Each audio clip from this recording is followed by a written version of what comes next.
Good morning everyone. আপোনালোকে চাগে ভাবিছে আজি দেখোন বৰ সাজি কাচি ওলাইছে, অন্য দিনা বিদ্যালয়লৈ গ'লে কিন্তু আমি ইমান দৰে সাজি কাচি নাযাওঁ।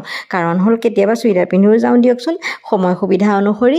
সেয়েহে আজি সাজি কাচি ওলোৱা কাৰণটো বিদ্যালয়ত গৈ পালেহে গম পাব। সেয়েহে ভিডিঅ'টো শেষলৈকে চাব, নিশ্চয় গম পাব মই কিয় ইমান সাজি কাচি ওলালোঁ। এইখনেই হ'ল মোৰ স্কুটি। এই স্কুটিখন লৈয়ে মই বিদ্যালয়লৈ অহা যোৱা কৰি থাকোঁ প্ৰায়, নহয়নে?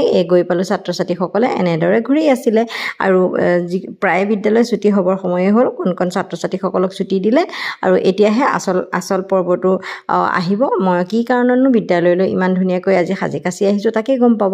আচলতে আজি নিযুত মাইনাৰ আঁচনি এখন সৰুকৈ হ'লেও মিটিং আছিলে, টিকলামান ভিডিঅ'টো সেইবাবেই বনাই পেলালোঁ।